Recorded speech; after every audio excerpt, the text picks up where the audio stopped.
existem novas comunidades. E isso também é um desafio, né? Essas comunidades, elas estão tendo um encaminhamento, elas são novas, muito novas, né? Mas um encaminhamento preocupante, né? Eu vou dar apenas um exemplo. O trato que elas têm com os meios de comunicação, especialmente a televisão. Até hoje, elas não aprenderam a usar a linguagem televisiva. Por exemplo, ainda não se sabe orar com as imagens. O que nós temos é a reprodução de uma série de coisas que vão desde uma homilia até um exorcismo, mas não chega propriamente à comunicação que a gente chama da comunicação pela imagem, que é próprio da televisão. Isso aí, então, é um desafio.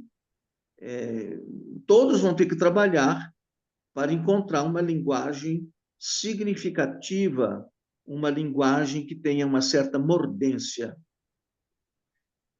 Segundo desafio, o crescimento de várias confissões religiosas. O censo que acabou de ser divulgado,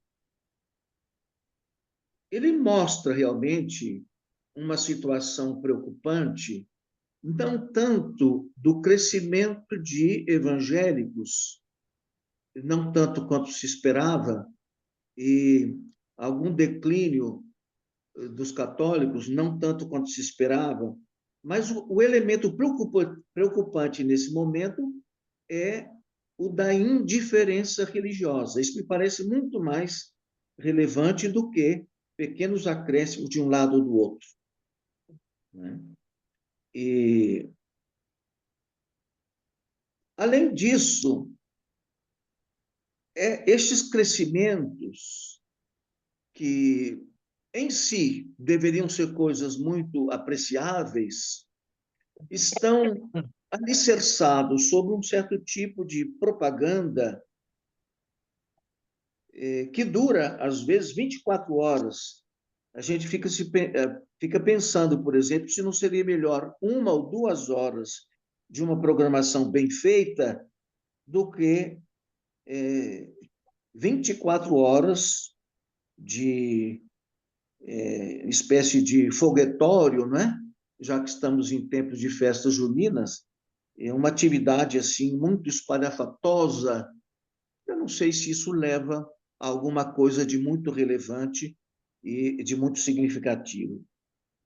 Eu faço menção aqui, se me permitem, que no século XVI, na Igreja Católica, começou o uso da propaganda. Criou-se até um dicastério muito poderoso para fazer a propaganda da fé. Chamava-se De Propaganda Fide. Ora, isso aí é um pouco fruto, não é, da vinda dos monges irlandeses para a Europa, e eles começaram a fazer uma verdadeira propaganda por todas as regiões da Europa. Agora, se nós confrontarmos com o cristianismo antigo, por exemplo, lá pelos anos 112, 113, há uma carta de um governador da Bitínia, onde hoje é a atual Turquia, dirigida ao imperador Trajano. E ele faz uma consulta. Este governador chamava-se Plínio o Jovem, para diferenciar de Plínio o Velho, que era um naturalista muito conhecido. Então, ele consulta o imperador dizendo o seguinte: aqui na minha região, que é a, a Frígia, estão aparecendo uns elementos aqui que se reúnem assim, que vão para aqui e acolá, tem momentos de cânticos, etc., e eu não estou sabendo o que fazer com eles. Porque surgem notícias de que eles fazem coisas abomináveis, como, por exemplo, relações incestuosas, práticas de violência com crianças e coisas desse tipo. Então, é curioso, né? O imperador romano, ele dá uma resposta muito ética. Ele diz o seguinte: primeiro, se for denúncia anônima, joga no lixo. Isso é Trajano que está falando isso, hein? Se for denúncia anônima, joga no lixo. Ou, se for alguma coisa que talvez mereça investigação, faça essa investigação, mas não sejam injustos. Dê uma coça nessa gente, né? Dê aí umas chibatadas neles para eles desaparecerem e fica por isso mesmo. Agora, o que é curioso é que na carta de Plínio o Jovem, ele diz a Trajano: eles estão contaminando a Frígia. É claro que na pena de Plínio, esta palavra é pejorativa. Contágio, como a gente fala, de um contágio de uma moléstia, etc. Mas, sem querer, ele estava transmitindo para a posteridade o modo como o cristianismo se difundia.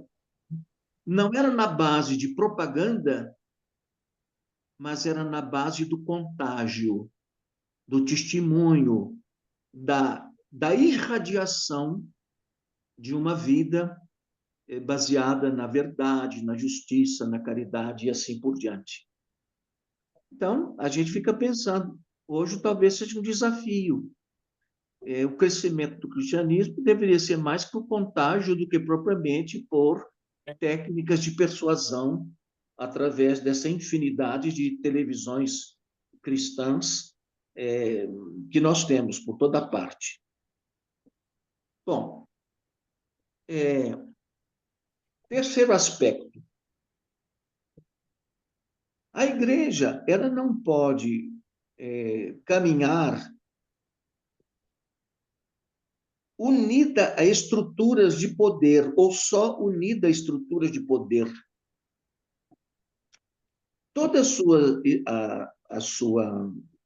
vamos pôr no plural, as suas estruturas, elas devem estar canalizadas para o serviço. Na língua grega, serviço se diz diaconia. E esse serviço, obviamente, deve estar voltado mais para os pobres, os necessitados, que são a imensa maioria. Ela deve estar voltada para os marginalizados, para os pecadores. Então, essas estruturas deveriam estar voltadas para incentivar uma mudança de vida. Na linguagem do Novo Testamento, esta mudança de vida chama-se metanoia, que a gente traduz também como conversão. Os pobres devem se converter, mas os ricos também devem se converter. Todos temos que nos converter. Agora, não é possível que a gente se converta e continue absolutamente do mesmo jeito, né? Sobretudo se estivermos associados a estruturas de opressão. Quarto desafio que eu vou ter que simplificar, não é? Que me parece relevante é o seguinte: a evangelização do Pacífico.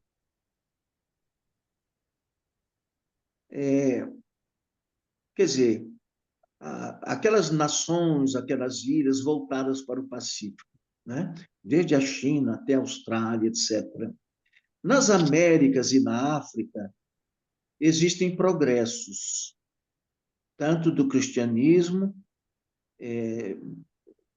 de um modo geral, e estou falando de um modo especial da Igreja Católica. Existem grandes progressos, e sempre difíceis, mas há progressos. Agora, eu vejo do seguinte modo: a Igreja, ela não encontrou ainda modos de lidar com as imensas populações e as milenares culturas do que eu estou chamando aqui genericamente da região do Pacífico. Existem algumas culturas ali que são milenares, muito antes do nascimento do cristianismo e até do judaísmo. Culturas de uma relevância extraordinária, que nós temos dificuldade de entender, né?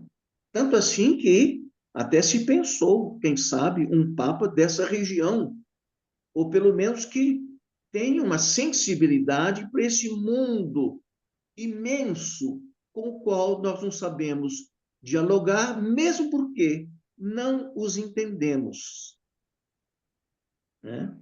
E eu estou vendo agora, com os cursos que eu tenho que dar de filosofia, estão começando a aparecer traduções de obras filosóficas do Japão, da China, etc. E isso mostra, a gente lê três, quatro e diz, meu Deus do céu, eu sou um ignorante total. É uma cultura que suporia estudos muito relevantes, muito avançados, né? E se a gente não entende, como é que vai querer dialogar? Por fim, eu diria, como quinta observação, que o mundo está muito ruim. Aquilo que nós sempre chamamos de Homo sapiens ainda não atingiu um grau de racionalidade apreciável. Sobre algumas coisas, sim. Tanto que os antropólogos hoje não falam só de homines sapientes. Hoje se fala de Homo sapiens barra demens. Quer dizer, nós temos o nosso lado de sapientes e temos o nosso lado de dementes. Eu não sei se os mais antigos na academia se recordam de uma belíssima exposição do confrade Dr. Marinho sobre o cérebro humano e como que ele mostra que o cérebro humano ele tem uma base ainda de réptil. Quer dizer, não é incomum que, de repente, nós nos tornemos um jacaré, um crocodilo, um animal selvagem. É só olhar no trânsito. De vez em quando a gente pensa que os veículos estão sendo dirigidos por uma cascavel, por uma jararaca, por um javali, por coisas desse tipo, né? Então, a gente se pergunta, o que que a igreja ou as igrejas podem fazer, né? E é preciso trabalhar para que os homens sapientes superem essa vertente de demência, de violência, de agressividade, né? E é só olhar para o mapa mundi e nós vamos ver a quantidade de guerras que estão pipocando, algumas são muito comentadas por motivos óbvios e outras que nem se fala, como no Sudão, na Nigéria e assim por diante. A guerra talvez seja o maior símbolo da irracionalidade. Então, não deixa de ser sintomático que o Papa tenha começado o seu ministério, o seu mandato, falando de paz.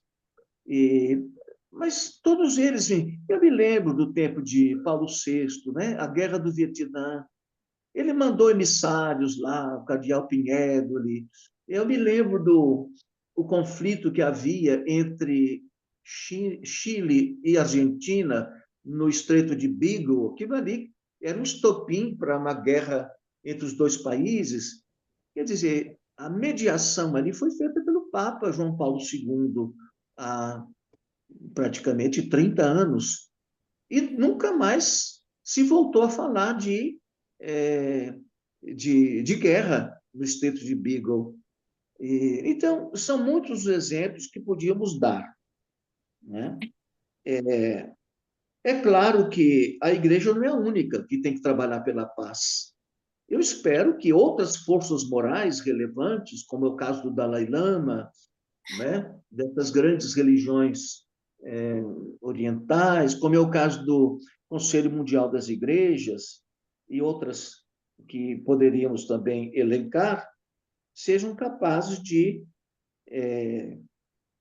colaborar para a mudança de uma cultura de morte e de violência para uma cultura de paz e de desenvolvimento. O Papa ele fez menção da inteligência artificial na, no momento em que ele explicou por que ele recebeu o nome de por que ele se deu o nome de Leão XIV. Quer dizer, o Leão XIII ele trabalhou num momento de uma virada histórica que eram as consequências da Revolução Industrial. Né? E nós estamos vivendo alguma coisa parecida agora. A inteligência artificial veio para ficar e Deus sabe como que ela está sendo usada e como que ela será ainda potencializada. Né? Isso aí, às vezes, é, nos dá calafrios. Então, calafrios. Então, é preciso trabalhar, evoluir para uma cultura de paz. Né? Isso, obviamente, não se faz apenas com iniciativas diplomáticas, políticas. Isso aí supõe estudo, isso aí supõe generosidade, supõe sacrifício, supõe paciência histórica, resiliência e, sobretudo, supõe muita oração, muita meditação do Evangelho e muita conversão aos valores cristãos, aos valores evangélicos. Aqui no estúdio, eu tô saindo. Obrigado pela atenção. Eu devo chegar às 18 horas lá, tá? Porque eu não gosto de chegar atrasado, porque assim, estou aqui no estúdio, eu estou saindo.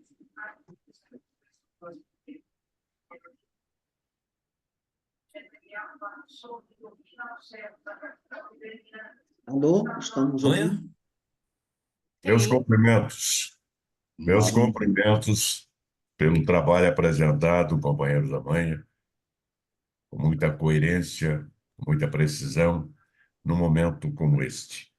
Eu creio que realmente o Papa veio no momento certo, em que se demandava alguém com autoridade espiritual, autoridade moral, para falar da paz. Porque muitos desses que estão procurando intermediar a paz não a praticam no seu dia a dia. Doutor Samanhas, terminou, doutor? Sim, sim, eu terminei. Muito obrigado. Terminou. Bem Eu gostaria colocado. de perguntar também, viu, ao Zamanha, quando possível. Pois é. Muito boa intervenção, o confrade JB, viu? Obrigado. Antes de abrir a nossa discussão, queria agradecer ao professor Zamanha pela belíssima palestra, oportuna, atualíssima. Ele acompanhou de perto a eleição do nosso novo Papa. E a nossa geração, que vivamente a minha, eu já nasci na época do Papa Pio XII, né? Quer ver, a gestão dele englobou todo o período da Segunda Guerra Mundial.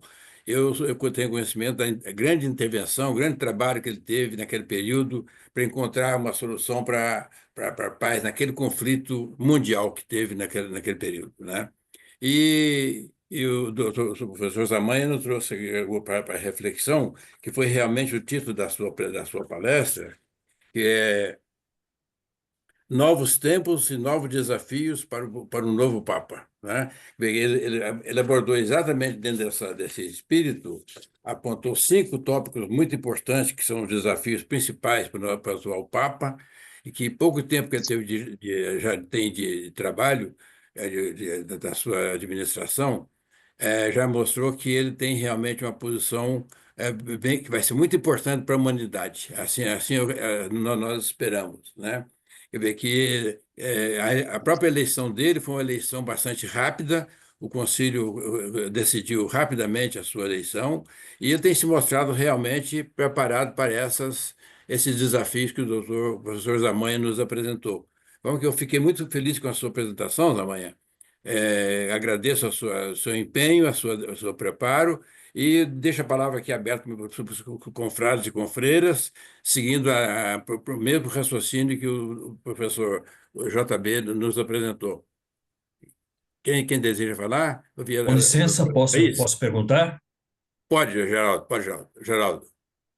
Colega Zamanha, eu há muito tempo não acompanhava uma tertúlia com tamanho conteúdo quanto essa sua. Parabenizo a você por isso. Eu acho que todos nós sairemos engrandecidos dessa reunião. E são tantos os desafios que as perguntas acabam sendo longas.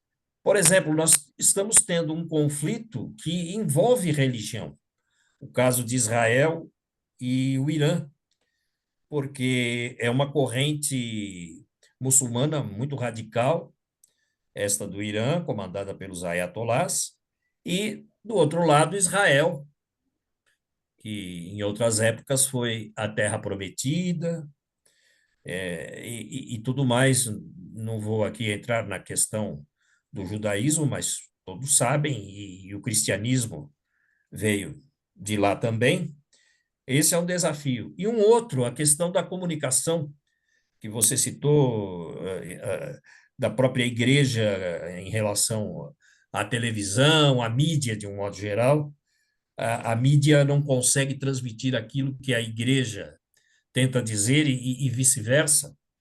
E certa vez eu conversava com uma psicóloga e ela me disse que ela observava, por exemplo, esses assaltantes, esses ladrões perigosos, pessoas que cometem crimes. Todas as vezes que elas deixam a penitenciária, elas saem dizendo que se converteram para alguma religião evangélica. Elas nunca se converteram para o catolicismo. E essa psicóloga me dizia o seguinte, que a Igreja Católica, ela promete o reino dos céus, ou seja, se você se comportar bem na terra, quando você morrer, você vai para o céu. E as igrejas evangélicas, em especial as pentecostais, elas dizem que, olha, você seguindo os ensinamentos de Deus, obedecendo a Deus, você vai prosperar na terra. A sua vida vai melhorar, você vai ganhar dinheiro, vai ficar rico e tudo mais. E existem programas na televisão que propagam isso, pagos aí por essas igrejas evangélicas. Então, me parece que o problema tanto de comunicação não é da mídia, mas da própria igreja. A igreja precisaria modificar a linguagem. Gostaria de saber o seu ponto de vista a esse respeito. É claro que é uma questão muito complexa e o próprio Papa deve estar preocupado com isso também. Mas, enfim, Domingos Zamanha, qual a sua opinião a respeito dessas colocações que eu fiz, tanto quanto diz respeito ao conflito Israel-Irã, ou vice-versa, e no que diz respeito à comunicação das igrejas pentecostais em relação à comunicação que é feita pela Igreja Católica, a mensagem, eu diria, a mensagem espiritual. Qual a sua opinião ou as suas opiniões a respeito? Obrigado. Boa pergunta, boa colocação, Geraldo. Muito obrigado. Professor Zamanha.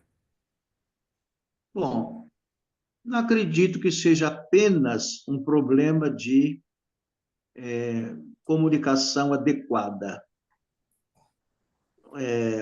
Isso é claro que é importante. Há um tipo de comunicação que afasta as pessoas. Mas também nós não podemos cultivar uma incomunicação altamente especializada. Isso aí é um desastre. Nós Acredito que não devemos pensar em uma igreja com multidões e multidões e multidões. Nós devemos pensar um pouco mais na qualidade. Talvez estejamos entrando numa época de uma igreja menor e melhor. Porque o panorama que se nos apresenta não é muito alvissareiro. O fato de alguém dizer que se converteu a uma igreja evangélica, é claro que eu saudaria essa pessoa, ficaria muito contente. Mas eu não sei se se converteu realmente a uma igreja, a um evangelho, ou se converteu a um franchising religioso, quando às vezes a religião não é religião, porque a religião não é só religar. Isso é uma etimologia que talvez esteja superada, não é? A religião é uma leitura, é um leggere. Então, nós precisamos analisar a realidade que nós vivemos. E preciso dar nome e sobrenome às coisas. Nós não podemos nos deixar iludir por essas manifestações espalhafatosas que a gente vê nas madrugadas, etc. Existem algumas dessas igrejas, como diz um colega nosso, jornalista, Geraldo, que elas são mais novas do que o uísque que ele bebe, eu acho que é de 12 anos. Eu não entendo muito de uísque, tem vários, né? E talvez elas melhorem, aprendam. A Igreja Católica já errou tanto que eu acho até que ela tem moral para pedir às pessoas que não errem como ela já errou. Muito obrigado, Zamãe. A Eu Thaís... não tenho uma resposta Ah, pronta no ah, bolso, né? Mas eu faço novas questões e relendo que o que você falou exige um estudo mais aprofundado e é realmente complexo. É claro, é claro. Eu fiz a colocação, mas eu sei que é uma questão muito difícil. E como é que você vê o conflito Irã-Israel? Bom, esse conflito ele não é só entre Irã e Israel, né? Existem potências maiores que, de certo modo, delegam a guerra para estas nações. Eu não sou um polemólogo, né, um especialista em guerra, mas eu tenho a convicção de que a solução dos problemas do Oriente Médio elas devem passar pela mesquita, pela sinagoga e pela igreja. Não deve ficar unicamente sobre equilíbrios baseados em armamentismos, né? É preciso ali uma mudança de mentalidade e mais compartilhamento do que competição. Aliás, isso também se aplica para outras. Eu, como professor universitário, eu fico muito, me dá um grande dó de ver o consumo de droga entre os jovens. Isso não enriquece, não contribui, não traz nada. Agora, quando a gente olha para o Rio de Janeiro e fala que é um estado não mais governável, tudo ali está na mão do tráfico, etc. Se não houvesse consumo, talvez o tráfico fosse muitíssimo menor. Onde estão as campanhas, mas campanhas inteligentes e eficazes para que as pessoas não consumam álcool, cocaína, maconha? A rua onde eu moro é um fumódromo aberto, de um quarteirão ao outro, é uma coisa espaventosa. O que as universidades fazem? As igrejas, às vezes, têm medo de falar disso. Há professores que me dizem, Domingos, fica na sua, não mexa nisso. Outro dia encontrei um rapaz às 7h30 da manhã, recebendo orientação de um professor, fumando um baseado, como se fosse a coisa mais normal do mundo. E o professor não foi capaz de dar uma palavra de orientação, uma sugestão de. Então, há um problema aí de comportamento, de cultura, que nós não podemos só reprimir, reprimir, reprimir. É preciso a gente parar de praticar atos antiéticos, indesejáveis, que não levam a nada. Se o Estado não faz isso, é preciso que as igrejas tomem essa iniciativa. Muito bom, Giovanni. Muito obrigado pela sua resposta. Muito boa. Realmente um problema complexo, preocupante e, infelizmente, universal, né? A doutora Thais levantou a mão, Thais. Queria fazer uma pergunta, uma colocação? Sim. Boa noite Doutora Raquel, em novamente. seguida. Boa noite novamente. Parabéns, professor Domingos, pela exposição sensacional de tema tão magistral e fenomenal. Aliás, a religiosidade auxilia no bem-estar da sociedade. E concordo com o senhor que a guerra talvez seja o Tem maior microfone aberto, tem símbolo. microfone aberto, por favor. Vamos fechar aí o microfone. Aí, O teste desse orgulho de fazer parte de um governo que integra toda a E rede. concordo que a... Posso continuar, presidente? pode continuar.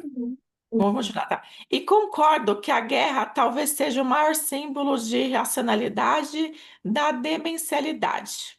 Parabéns. Por isso, mister, a nós cristãos fomentarmos a fé, a paz, a caridade e, sobretudo, a tranquilidade. Parabéns, palestrante, foi ótima, sensacional. Muito obrigado, doutora. Confira, Raquel.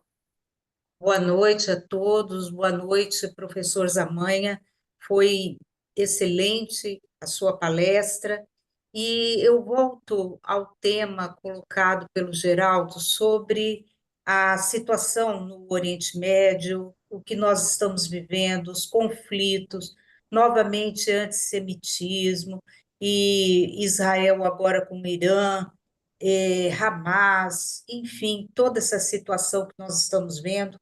Eu gostaria de saber se o senhor tem, assim, uma perspectiva de comparar esses atos e as coisas que estão acontecendo com aquilo que está profetizado no Apocalipse. Se o senhor tem essa visão, se o senhor acha, por exemplo, sobre a volta de Jesus, sobre um líder que possa ser o anticristo, o senhor sente essa proximidade desses fatos espirituais que a Bíblia nos coloca? Eu gosto muito de ler o Apocalipse, e aqui precisaríamos da contribuição do confrade J.B. Oliveira, que é um especialista na hermenêutica bíblica. Mas eu acredito que faz parte da fé cristã crer no retorno de Jesus Cristo, na volta de Jesus Cristo. Mas não nos é dado conhecer nem o dia, nem a hora, inútil ficar pensando muito nisso. Por quê? Porque ele está sempre voltando. Cada vez que há um ato de bondade, um ato de justiça, a superação da desigualdade, cada vez que a gente dá pão a um faminto, água a um sedento, amor a quem precisa de amor, de carinho, é o Cristo que está voltando. Cada vez que existe perdão, ele está aí chegando. Então, não olho muito para esse futuro, esse porvir, que nem os anjos de Deus sabem dizer alguma coisa a respeito.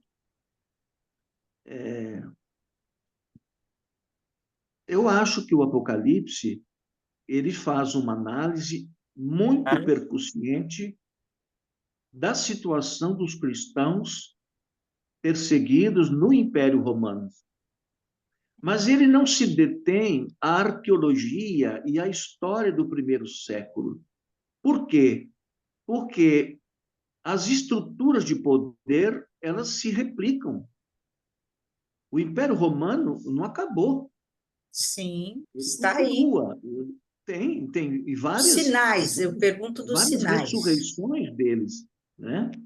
Então, as igrejas, eu acho que elas deveriam estar muito atentas de se afastarem das estruturas de um poder opressor. E a tendência do poder é sempre de oprimir, né?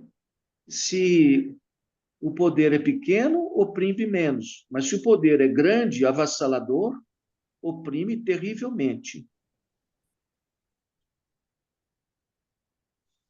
Agradeço, professor. Ótimo, Obrigada. Boa muito noite. obrigado. Alguém mais quer fazer outra palavra? Hein? Posso, posso falar, Conselheiro Francis. professor Juarez? Hã? Posso falar? Pode. Ou pode O Padre Borges? Borgás? Em seguida, Isso. Francis. Francis, você em seguida, viu, Francis? O Padre Borgás, Primeiro, muito obrigado. se quiser que ela seja antes, toda reverência, por favor. Francis, quer falar primeiro? Não, fique à vontade, o padre Bogasa estava anterior a mim. Ótimo, muito obrigado, Francis. O padre. Obrigado, querido, obrigado.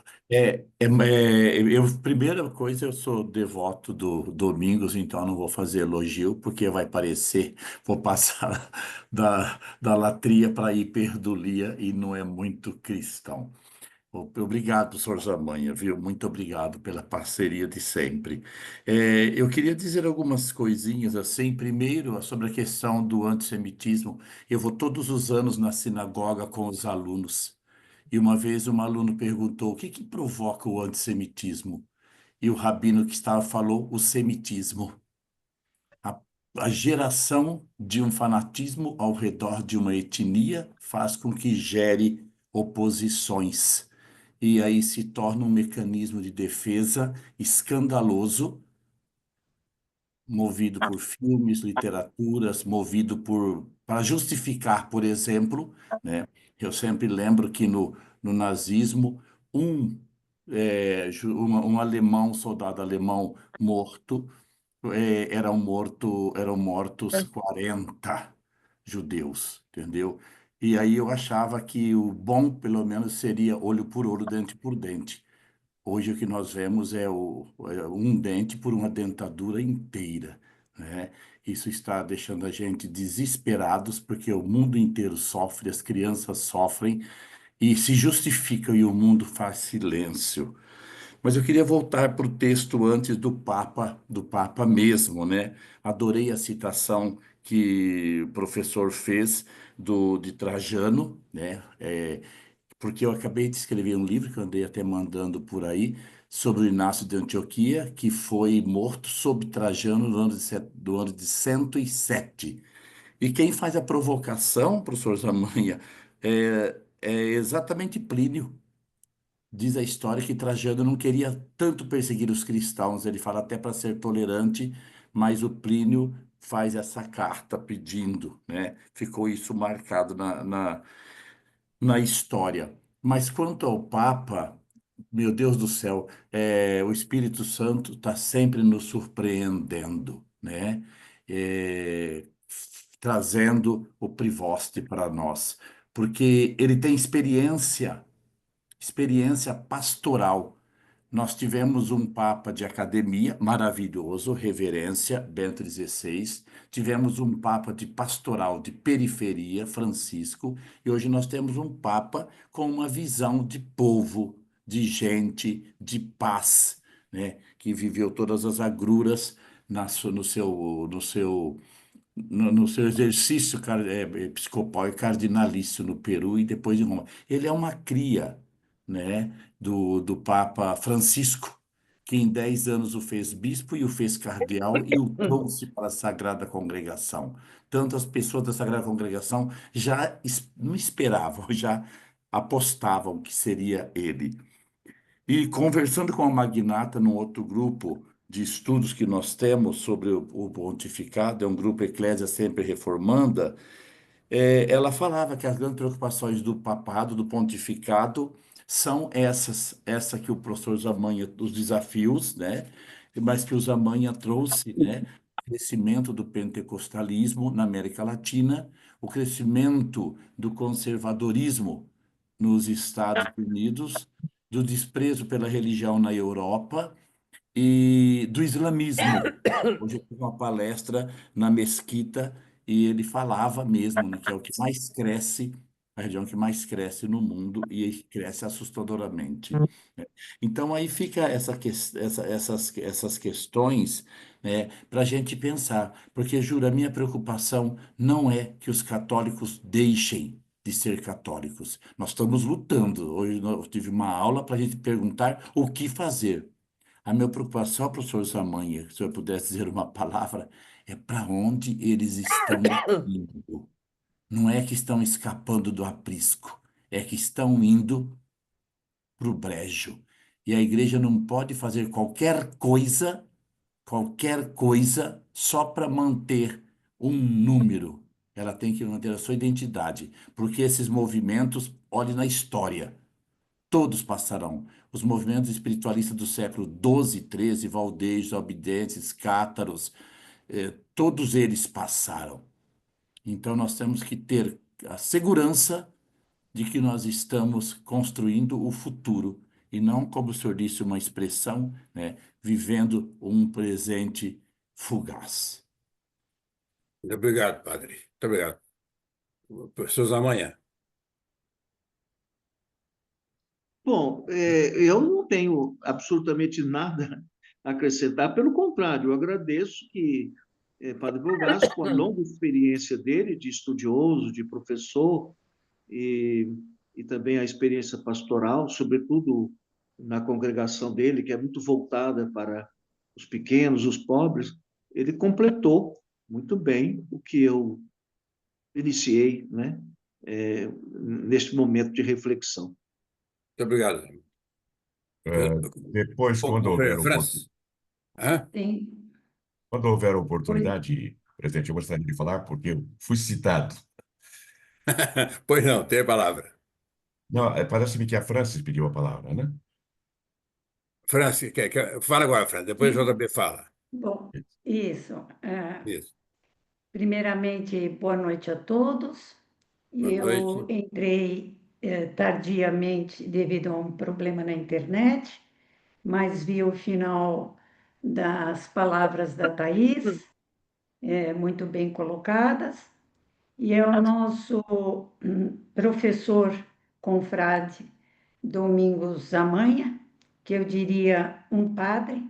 Suas colocações enterneceram o meu coração, e vou lhe dizer, caríssimo Zamanha, suas palavras estão corretíssimas, e vou lhe dar um dado que você vai ficar feliz, e os demais confrades também. Eu estive recentemente na Fazenda da Esperança, não sei se você tem conhecimento, é um trabalho magnífico que desenvolve um padre alemão, né, o fundador dessa entidade, que Thomas são Hahn. são mais de 170, pois não? É Thomas Hahn, desculpa, o nome do padre alemão é Thomas Hahn. Thomas Hans, exatamente. Se vocês entrarem na internet, vão ver algo a respeito. E o trabalho que se desenvolve nessas unidades é de um teor tão magnífico, tão maravilhoso. E eu participei de uma sessão lá em que 4 pessoas que estavam em tratamento deixavam a unidade após um ano, que é o mínimo que um interno, digamos, fica lá, e é um momento de arrebatação. E qual é o trabalho que se desenvolve nessa Fazenda da Esperança? É através do trabalho manual, físico, levantando-se às 4 horas da manhã. Não há remédio algum para eles, não tem remédio. O remédio é o trabalho, a disciplina e a irmandade entre eles. Então, nesse momento que, quando as visitas são mensais, então, todo mês tem alguém que está deixando a unidade. Inclusive, quando eu participei dessa, que foi em maio, um dos internos, infelizmente, voltou, e o nosso governo, esse governo novo, que está aí, não dá subsídio algum. Na época do Bolsonaro, que inclusive ele esteve lá, ele ajudou bastante. Então, eu repito, Osamanha, é um trabalho desenvolvido na base da fé, do cristianismo, e é algo assim que eu não tenho palavras, é só assistindo para vocês aquilatarem o quão belo, o quão maravilhoso é esse programa. Sem remédio, não há remédio, quer seja por drogas pesadas, né, como o alcoolismo e drogas mais pesadas, não tem tratamento. E eles conseguem. Tem internos lá que estão lá há muitos anos, que se tornaram mentores lá, e nem querem sair, porque se vem no mundo aqui fora, eles são devorados justamente pelos traficantes, porque o nosso governo ele não olha esse lado, infelizmente. E a igreja, através do trabalho da igreja, inclusive esse padre alemão, ele reside lá no local, tá? Lá também tem freiras, é uma entidade muito grande. Essa unidade me fugiu agora o nome, é depois de Aparecida do Norte, mas são 170 e poucas espalhadas pelo mundo. Então, caríssimos Amanhã, parabéns pelas suas colocações magníficas, né? E assiste toda a razão em que, através da igreja, desse trabalho todo, se consegue a salvação. Se não para todos, mas alguns conseguem se salvar. Parabéns. Muito obrigado, doutora Francis. Dentro do que a doutora Francis falou, na nossa confreira, ela tocou num ponto que sou testemunha ocular, viu? Eu já falei com vocês algumas vezes que eu trabalhei no Projeto Rondon durante mais de 2 anos, e nesse período, a maior parte dele eu vivi na Amazônia, no município chamado Parintins, cuja área territorial era maior do que o estado do Sergipe. E nesse território imenso desse, constituído de mata e rios e igarapés, viviam as pessoas, né? Então, o Projeto Rondon era uma atividade do governo federal e as universidades que eu estava representando. A Universidade do Estado de Guanabara, naquela época, e a Universidade do Amazonas, e junto com o Ministério do Interior. Então, a nossa parceria cotidianamente, diuturnamente, era a Igreja Católica. Então, lá na cidade tinha o arcebispo do Arcanjo e um grupo de abnegados padres. Então, era um trabalho realmente de fé cristã. Eu sou testemunha, todo o nosso trabalho foi feito na base do apoio da Igreja Católica conosco, quer de locomoção, quer de comunicação pela mata fora. Eles tinham a Rádio Alvorada, então era um meio de comunicação, e fazia um trabalho que a senhora mencionou, doutora França, que é o seguinte: o nosso trabalho era médico, e além de médico, era um trabalho de educação dos princípios básicos de higiene e de sobrevida, entendeu? Então, além Exatamente. o pouco remédio que nós dávamos, mais era palestra, era ensinamentos básicos, tanto da minha parte, como da parte dos colegas que estavam comigo, como da parte de enfermeiras e assistente social. Então, esse trabalho eu sou testemunha do papel importante que a igreja desempenha lá nesse município, maior do que o estado de Sergipe, né? Então, Maravilha. pois é, o confrade JB, tem a palavra. Pois não. Mais uma vez, cumprimentos ao colega, o confrade Domingos Amanha, pela apresentação que fez e aos comentários que foram feitos. Eu gostaria de tanger um ponto em que ele falou sobre franchising religioso. Que coisa absurda, mas é a verdade que nós estamos vendo. E eu me lembro de um episódio em Atos dos Apóstolos, de um grupo de filhos de um dos sacerdotes que expulsava demônios, dizendo: Eu vos expulso em nome de Jesus a quem Paulo prega. E o Espírito disse: Eu sei muito bem quem é Paulo e conheço Jesus, mas vocês, quem são? E saíram espancando-os. Há muita gente que fala com pouca propriedade, porque está absorvendo aquilo que ouviram, mas não aquilo que vivem, aquilo que conhecem, aquilo que está dentro do seu coração. E como há prosperidade, isso o chama a continuar nessa tratativa e nessa tentativa. Uma outra coisa que observo com bastante atenção e preocupação é aquilo que também foi dito pelo colega Zamanha. O evangelho que pregam não é o evangelho da salvação, não é o evangelho da graça, é o evangelho da prosperidade, do ganho fácil. E o que eu observo é que muitos dizem assim, não dizem quando eu me converti a Cristo, isso aconteceu, mas quando eu entrei na igreja tal, isso aconteceu.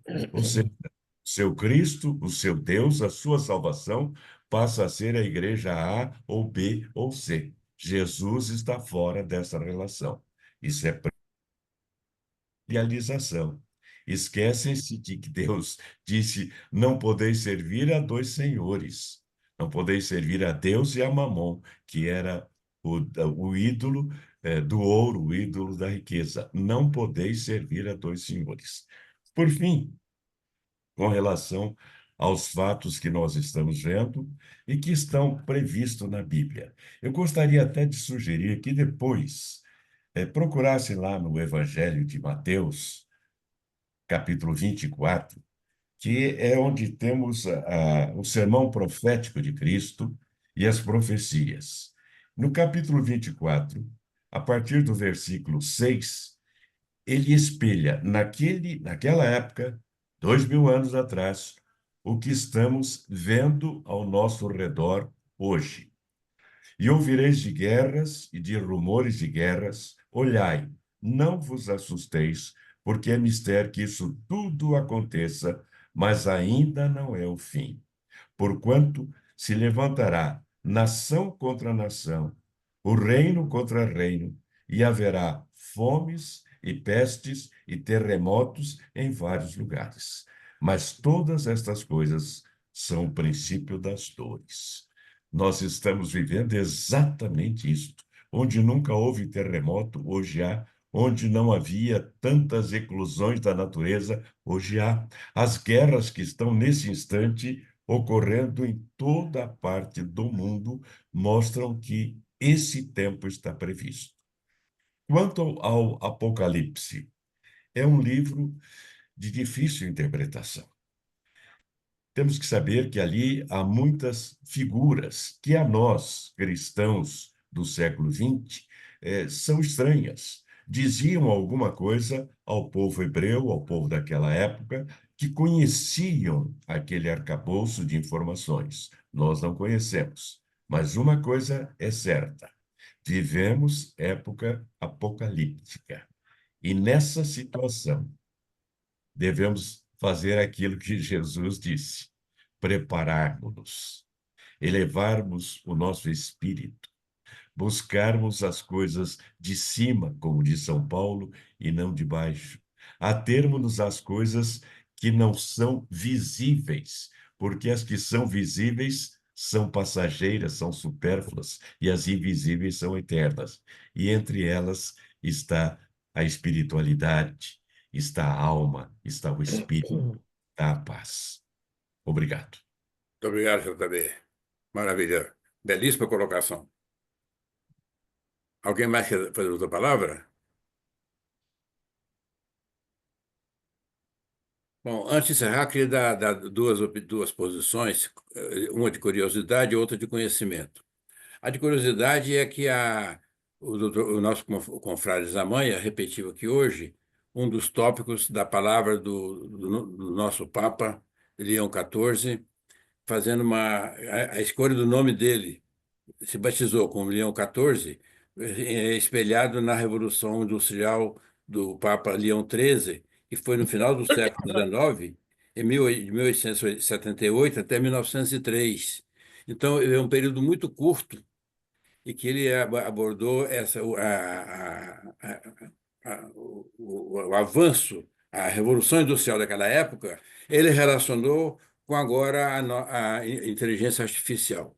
A inteligência artificial foi um tema do nosso congresso que organizamos lá em Campinas, com a doutora Ana Maria, o ano passado, lá na Academia Cristã e da Academia Campinense, e teve lá uma conferência muito brilhante de uma colega nossa, falando sobre esse tema. E, igualmente, esse tema está sendo abordado no Congresso de Medicina que nós estamos organizando aqui pela Academia de Medicina de São Paulo, que o Dr. Hélio Begromini é o presidente, e esse tema foi apontado dos nossos 12 colegas das comissões, 8 deles apontaram o tema como importante. Então, eu acho que o Papa, a meu juízo, ele está muito ligado às circunstâncias da vida, ele está preparado, ainda que tenha sido uma carreira rápida, como o Zamanha falou, então alguém comentou aqui que em pouco tempo ele se tornou Papa. Eu tenho a impressão que nós vamos ter uma felicidade de conviver com um período de muita atuação por parte da Igreja Católica, com o comando do nosso Papa Leão XIV. Queria essa observação. Outra que eu dou uma observação de natureza de vivenciar. Eu sou cirurgião plástico, sou membro honorário da Associação dos Cirurgiões Plásticos de Israel. Eu estive lá umas 4 ou 5 vezes, dando curso, fazendo conferências, uma série de circunstâncias. Então, eu convivi muito tempo, com muita frequência, as circunstâncias do ambiente lá daquele país. Quer dizer, lá dificilmente vai encontrar um período de paz entre eles lá, porque o Israel foi criado em 1948, uma decisão da ONU, que naquela época tinha um brasileiro no comando lá na representação do Brasil, que era o Oswaldo Aranha. Então, é um país formado por pessoas altamente patriotas. Eles têm amor ao país. E eles lutam pelo país a todo custo. Só que eu tenho uma visão bem pragmática nesse sentido, de entender que aquele conflito lá, infelizmente, vai pipocar por muitas décadas para frente ainda. Infelizmente. Né? Eu gostaria que fosse que eu me equivocasse. Mas, pelo que eu vejo, realmente essas circunstâncias vão estar sempre presentes lá. Assim como lá, como do professor JB mencionou, esses conflitos, essa imbecilidade da humanidade está espalhada pelo mundo todo. E os papas, felizmente, têm sido sempre um mediador muito importante nesses conflitos. E assim esperamos que o nosso Papa Leão XIV assim o seja. E eu tenho a impressão que ele tem uma comunicação muito fácil, como o doutor Zamanha mencionou nos 5 desafios, Zamanha. Eu tenho a impressão que ele tem uma facilidade muito grande de comunicação. Eu vejo muita mensagem dele no Facebook, com músicas, uma seleção de músicas belíssimas que ele apresenta, eu vejo com muita frequência. De sorte que já que ninguém mais quer fazer uso da palavra, queria mais uma vez agradecer a todos vocês que compareceram, nossos confrades, nossas confreiras, com a belíssima palestra do nosso querido Domingos Zamanha, e enriquecido com a participação de todos os senhores que se apresentaram muito bem aqui na nossa sessão de hoje, que foi uma sessão, eu diria, memorável, viu, Zamanha? Ainda que você não esteja presente, não vendo a sua expressão facial belíssima, mas pelo menos eu trouxe aqui uma palavra muito importante para todos nós, de reflexão, de pensamento e de prospecção de vida melhor para todos nós, né? Assim que nós desejamos. Eu confio muito nesse Papa. Eu confio muito nesse Papa, como todos os outros anteriores que a Igreja Católica teve, que trabalharam pela paz. Então, vamos ter fé, vamos enriquecer nosso coração e nossa alma de expectativa positiva. Tá bom? Muito obrigado a todos vocês. Muito obrigado, boa noite, até a próxima Boa nossa noite a tertúlia. todos, até a Boa próxima. noite. Já Boa vou convidar a noite. tertúlia nossa de agosto, será com a doutora Ana Maria Negrão, que está aqui presente na nossa reunião. Ela vai nos brindar com a tertúlia presencial lá na Clínica Avelar, em agosto, dia 16 de agosto, né, Ana Maria? Sim, 16? acho que 16. sim. Isso. Sim. Mas em julho vamos ter a tertúlia do nosso confrade Guido Palomba, que ele vai transformar a nossa tertúlia numa reunião multi-associativa, tanto da nossa academia, como da Academia de Medicina de São Paulo, como outras academias. Já convidei a doutora Ana Maria para essa reunião nossa, e só que vai ser uma reunião lá na APM, será numa segunda-feira, dia 7 de julho, já fica aqui o comunicado. Não informei antes para não criar tumulto com a belíssima palestra do nosso querido Zamanha. Então, será dia 7 de julho, às 19 horas, na sede da APM. Será presencial, né? Ele tem lá, Maravilha. a PM tem a pinacoteca com o nome dele, do Quido. Eu tivemos a ideia de convidá-lo para fazer a tertúlia dele lá no ambiente da pinacoteca. Ele ampliou essa reunião e vai ser no auditório principal da PM, e todos vocês estão convidados para essa tertúlia de dia 7 de julho, que será a nossa próxima tertúlia. Tá bom? Então, muito Um obrigado. abraço Boa especial, noite. Ana Boa Maria. noite. Muito Muito obrigada, obrigado, muito boa obrigada noite. pelo Até agora. convite, revê-la Obrigada. sempre Ótimo. aí. Obrigada, Raquel, professor Zamanha. Será Boa presencial lá na noite, Clínica Ana Avelar. Maria. Viu, Boa viu, França? noite. Será Ah, presencial sim, na Clínica Avelar. Viu, Ana com Maria? certeza, Bom, tá. estaremos lá. Um um abraço, abraço então. Até especial a breve. todos. Obrigada. Tchau. Boa noite, Agradeço o Raquel. convite por ter Obrigado, Boa Raquel, participado. viu? noite, boa noite a Thaís, todos. tchau, Obrigado. obrigado pela sua Tchau. poesia. Obrigado, Boa tia Tchau. noite. Maria. Tchau. Obrigado, Noite obrigado. maravilhosa, memorável, viu? Boa Boa Memorável. noite. noite a todos. Boa noite, parabéns a Boa todos. noite. Parabéns, muito Obrigada. obrigado, Boa obrigado, noite, padre. queridos. Obrigado. Boa noite, amigos. Boa Boa noite, noite. tchau. Boa Obrigado noite. por estar aqui. Obrigado.